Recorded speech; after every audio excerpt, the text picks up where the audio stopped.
Morning, very early morning to you, Trevor. Old sports writers aren't used to this. Anyway, anything different about your off-season routine in terms of strength and conditioning? I know you worked out at the same place as Patrick Mahomes, but anything you did different this winter? Um, yeah, there's always a couple adjustments that we take into the off season. After we sit down and kind of go over how we felt last year, but mostly it was the same. Little things here and there to help my body feel better, but so I guess more so on the recovery side and um, still just trying to get faster and stronger. That's the main key, and I felt like I did that. I spoke a couple weeks back, and you'd mentioned you thought this offense could utilize its speed. Um, can you talk a little bit about your philosophy and how it's grown in terms of stealing bases? For sure, I think it's a big part of my game, and I think it could be a big part of our game as a team. We have a lot of great team speed, I think, with Hampy, Hilliard, Rogers, Tapia. These guys can fly, so I think we need to use that. But for me personally, it was, younger in my career, I was a little more timid and not so sure of myself, I guess. And I think with experience, as do a lot of things, I got more comfortable. Saw the patterns and saw things that I was looking for that gave me more confidence in stealing bags. And I think it's really just a mindset, especially stealing bases and taking the extra bag. You're aggressive, and it has to be an aggressive mindset. It can't be a timid one. Thank you, Trevor. Yep.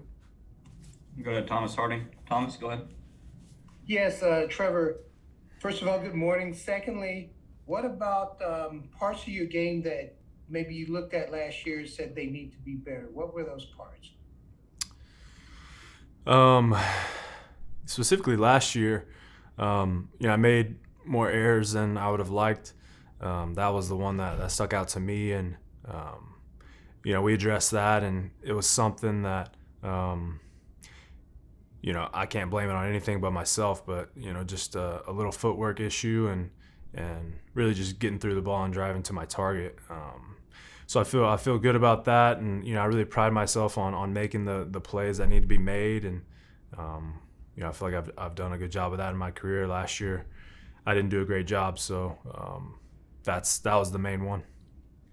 Aside from the issues of free agency and contracts, do you look around at all those other shortstops where this is kind of a year of the shortstop? And are you going to kind of compare as you go, maybe even look at the stats, look at how the teams are doing and everything else? None more so than usual. I'm not a big comparison guy. I really try to focus on what I can control, and I can't control what other guys do. And for me, I'm worried about winning games here as a Rocky, and that's my main goal, and that's what it's always been. So, it's a contract year, but to me, I feel like I think I said it before that every year is pretty much that way. So, I don't think it's the first time that this is happening. So, I'm excited about it, man. I'm excited for the season, and there's a great group of shortstops, and I know it's fun to play with those guys. Yeah, and the MLB Network had you at the top of the top shortstops right now. I mean, does that feel good? Do you use that as any motivation? Like, hey, someone could come up from behind and take my spot, or does that matter a lot to you? Well, sure, yeah, it feels good.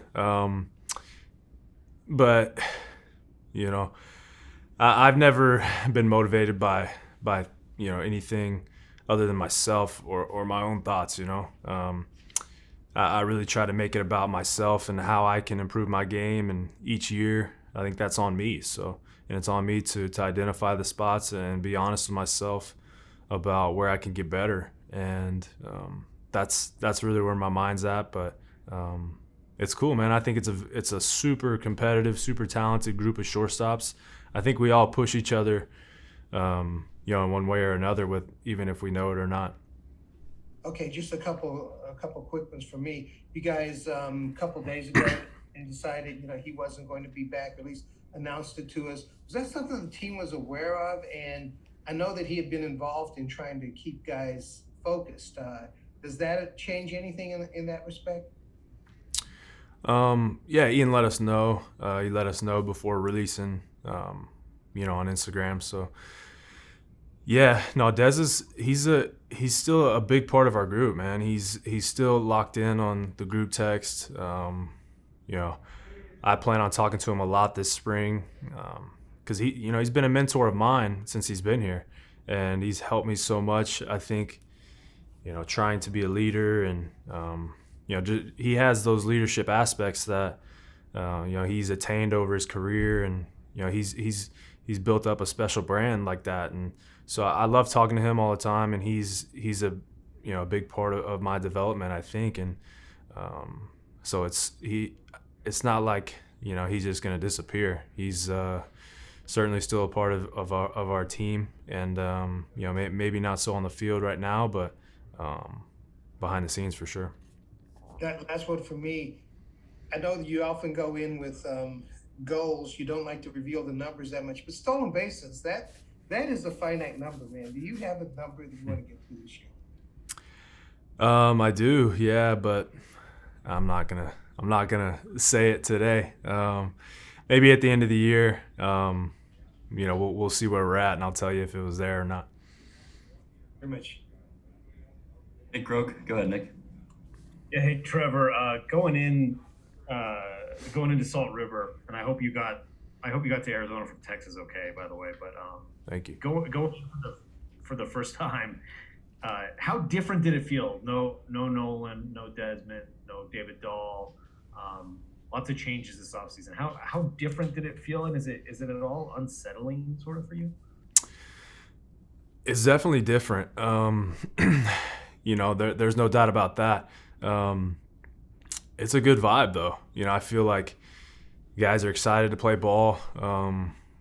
Me specifically, I was in Texas during that snowstorm, and it was tough, man. And a lot of people have been really struggling with that. So, I think it really, right before we came, kind of helped my perspective on, man, I get to come play baseball, and everything's great here. So the weather's amazing, and so my perspective there was enhanced, I think. And but yeah, it is different, and it's a little weird without David, without Knowles, without Dez, Tony, a lot of guys that have been regulars here for a long time since I've been here. And it's going to take some getting used to for sure, but I think it opens up a lot of opportunities for some young guys, and I think they're ready to step into that challenge.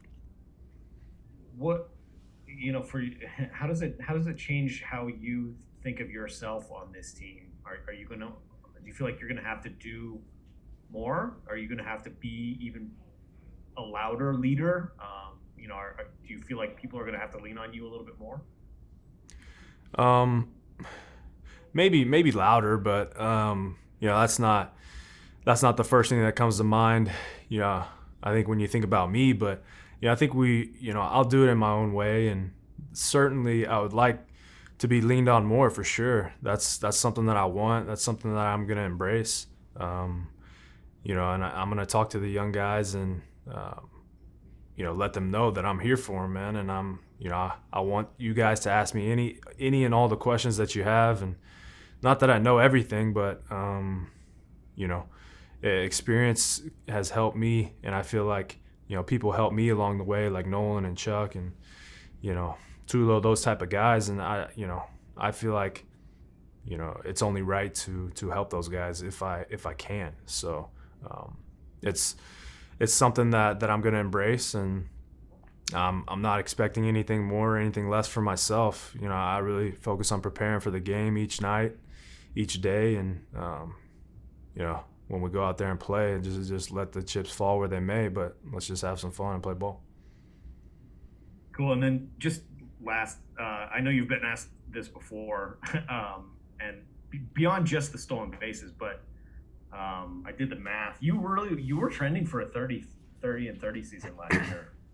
Is that a thing you think about? Would that be like a thing you would like to check off at some point if possible? Yeah, for sure. It is. I felt like, I was on a good pace last year, and obviously, we didn't play enough games, but that's always been on my radar to do that. So, yeah, that's something I want to do. Right on. Cool. Thanks, dude. Yep. Pat Graham with the Associated Press. Pat. Trevor, thank you so much for taking the time. Really appreciate it. Got a couple for you. First of all, Kyle Freeland, basically, came out and was saying, you guys like the underdog role. You like that no one's giving you any credit or writing you off. How do you feel about that? Do you like the fact that everyone's saying, okay, Nolan's gone, the Rockies aren't going to do anything? Yeah, I think that's definitely the narrative for sure right now. Just with anybody that's not inside our room, like I've said, we have a very tight-knit group, and I've said that all along. And,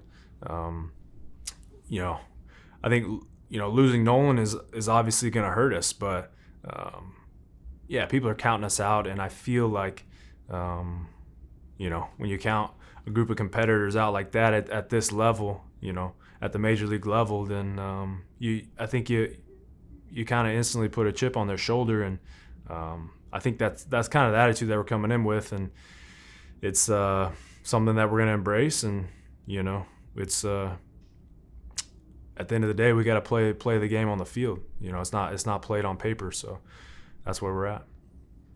How do you separate the business of baseball from just having fun on the field? How do you not let that spill over in this? I mean, do you want to get it? Would you like to see a deal get done before next year? Or how do you separate the two, and how do you feel about that? Yeah, for me, it's there's certain times, that I'll talk about the business of baseball, and that's that's all part of the plan. I think, there's also times where there's not a time to talk about it. So, coming into spring, there's no talks right now. So, just to kind of get that out of the way, but we're focused on myself. I'm focused on personally being the best teammate I can be, being ready for each day here, trying to pour into the young guys. So that's where my total focus is at, and we'll see what happens. But as of now, I literally do take it day to day, and that's something that I pride myself on, and I think that's a good way to not get caught looking too far ahead. And last one from me, and this is no knock against anyone who's going to play third base, but when you have an 8-time Gold Glove winner over there, you can maybe know that I can cheat maybe toward the middle a little bit more or do other things because he's going to be there. How does it change your game not having an 8-time Gold Glove on the left side with you? Yeah, I think you answered it right there. But Noel was very super aggressive, and as he should be, man. That's why he's the best third baseman in the game. And maybe I'll just play a little more straight up, but I think Mac, he's very rangy himself, and that's something that we're gonna go out there and take ground balls and get used to. And I think it'll be the same type of deal that I had with Nolan. If Mac can get to it, then he takes it. And that's I think that's kind of the rule that we've followed by since I've been here. And if the third baseman can get it, then I think it's an easier play. So it's something that we'll go and address and kind of see how it goes on the field. And I'm looking forward to it. I got a lot of confidence in Mac over there. Every time. Yep. Tracy Ringlesby. Tracy. Hey Trevor, how are you? I'm good, Tracy. How are you? I'm good. So, it was a few years ago that the Rockies traded Troy Tulowitzki, and the world was going to fall apart.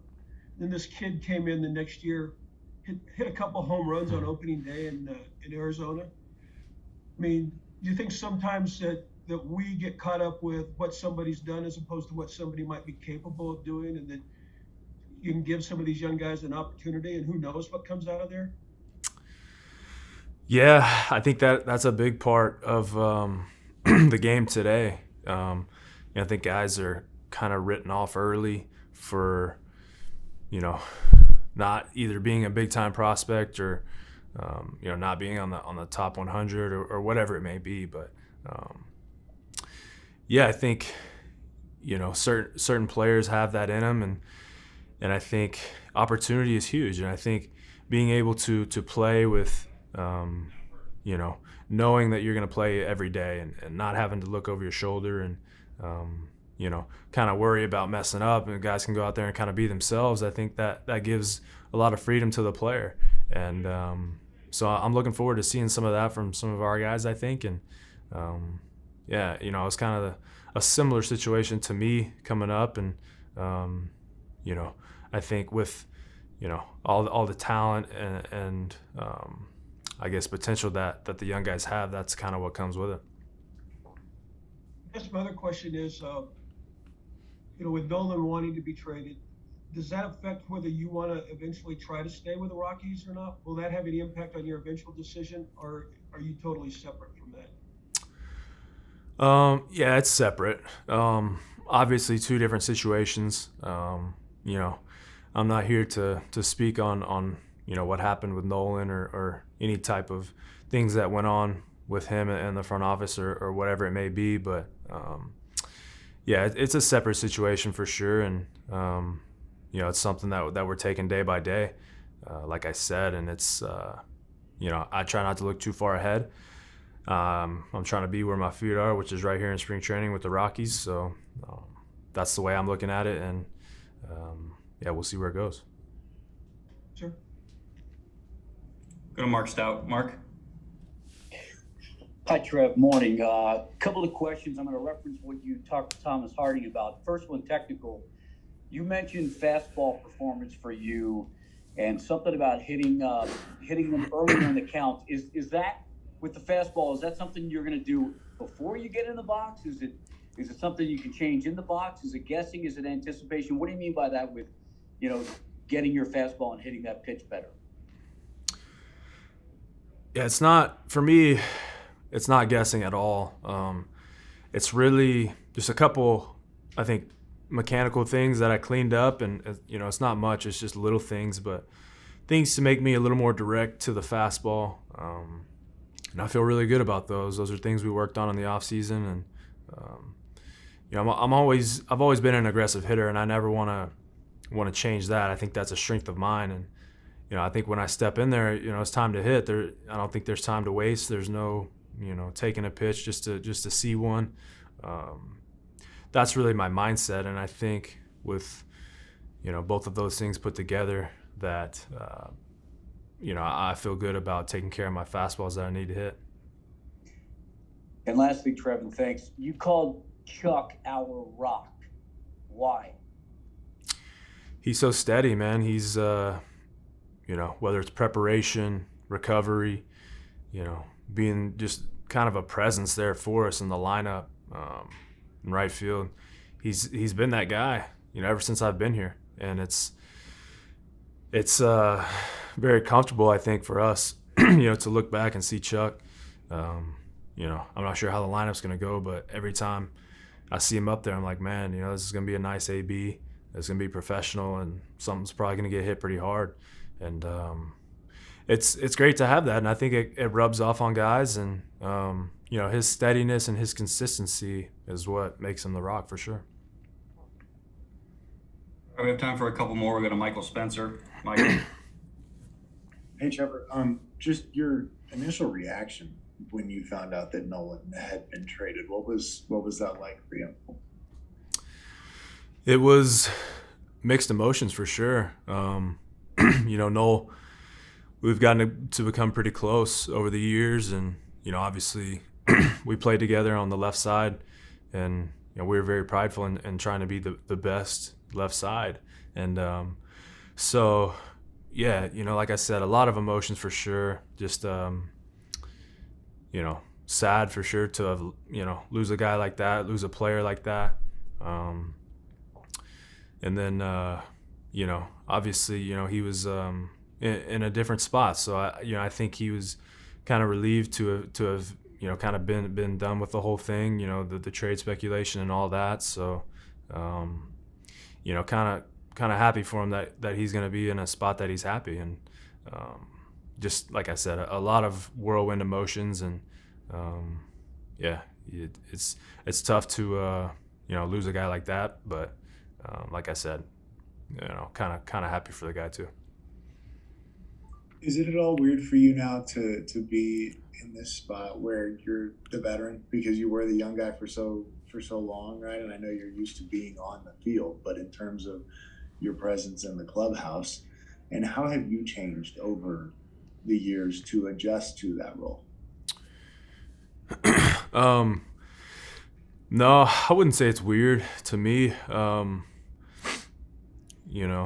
think, it's been a slow adjustment for me. I think over the past, 2-3 years, it's something that I've embraced because I know this is, this is part of it. This is, something that comes with being a good player. In my opinion, guys are going to look to you. They're going to ask you questions. They're going to lean on you. And I think we all, we have all those guys. We all, like Chuck is my guy in that sense. I'm talking to him, confiding in him, and I think it's a way to help young guys get better. And I think that's part of the gig when it comes to being in this situation. I appreciate your time. All right, 2 more. We'll go to Sam Bradfield, and then we'll finish up with Thomas. Sam? Morning, Trevor. Thanks for your time this morning. Yeah, thank you. I have a couple quick questions. So my first one is, you and many other players have mentioned Ian Desmond as a mentor and a good leader in the clubhouse. What is it like specifically about him that makes him such a good leader and has made him such a good mentor for you? For me, I think the similar kind of trajectories of our career, and we were just talking about that yesterday. I'm so relatable to him to where, he's a shortstop, had some success and was in a lot of the same situations that I've been. And so I think that's rare to find, and to have a guy now that, is so readily available to talk about it and to be open and honest about the way he felt and, maybe some of the mistakes that he made or some of the things he did right. And I think just the familiarity with the situation, I think specifically between me and him, is what's special, I think. And then you've become more like a more vocal leader kind of recently. And then, so what have you done to cultivate your own leadership, and how do you hope to continue that through this season? Yeah, I think, I think one of the biggest things is being honest. Having a good grip on, what I need to get better at, what we need to get better at as a team, as a leader. I think being honest with yourself kind of shows you ways and, lets you figure out how to do it a little bit better. And communication is huge. I think that is something that we really need to do a better job of this year. And that goes for everybody from the top down. So those are some of the things that I've been focusing on, and yeah. Well, and then last one from me, are there any emerging leaders in the clubhouse that we should keep our eyes on? Yeah, for sure. I think, it's in a lot of these guys to do that. I think Marquez is taking a step in that direction for sure. I think he's not the most vocal guy, but when he talks, people listen, and he goes out there on the field and backs it up too. And same with Freeland. I've seen that in him, since I first met him, and he's got that grit about him, and kind of that dog in him to where whatever he says he's going to do, and he's going to be super prepared for it. So there's a lot of guys like that, but those are, I think, the 2 guys that stick out to me. Well, thanks, Trevor. Yep, thank you. All right, Thomas, if you want to wrap it up.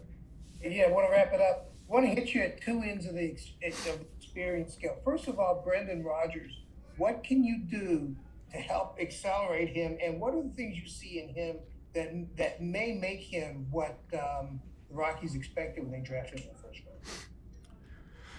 round? I think just being there for him, there's, it's not like I'm gonna make him, anything, press the magic button or anything. He's super talented, man. He's a good player, and I think he has a chance to be great. And he knows that, and he has a lot of confidence in that. And I think everybody that has watched him play can see that, that potential. And I think just his consistency, being more steady, and I think maybe if anything, that's what I could rub off on him. But he's already made huge strides in that. So I think getting regular at bats is going to be huge for him. I think there's a lot to be said for that, and so I'm pumped about it, man. I'm looking forward to seeing the way that he takes this opportunity and kind of runs with it. And finally, I remember talking to Tulo years ago, and he would talk about, even within a clubhouse, there are guys at a certain level you can have conversations with that maybe know a little bit more. And do you feel like Chuck is that guy? And do you feel like just talking to him, you know more about baseball, and the fact that he talks to you is a compliment that, that you're at that level with him? Yeah, there's definitely something to that. I think Nolan was one of those guys for sure. I talk to him all the time about stuff like that, and also Chuck, he is definitely that guy. The verbiage and just kind of the way that people talk about baseball is different sometimes, and I think Chuck has had so much success and so much consistency that I love talking to him about it, and he always has some good nuggets for me. And a lot of times what I think what he's gonna say is not what comes out, and then I think about it, I'm like, man, he's right. He has a really different perspective on a lot of things, and I think it's good for me to hear that. And I think when he talks to me about it, I think I give him that different perspective too. Did it take a while to get to that point with him? Yeah, I think so. Just kind of slowly, over time, it happens for sure. And you got to have the conversations, or else the growth is not going to happen. But you learn how guys talk about it, and you kind of get that picture of what it looks like in your eyes. Thank you. Yep. All right, thank you, Trevor, for taking the time this morning.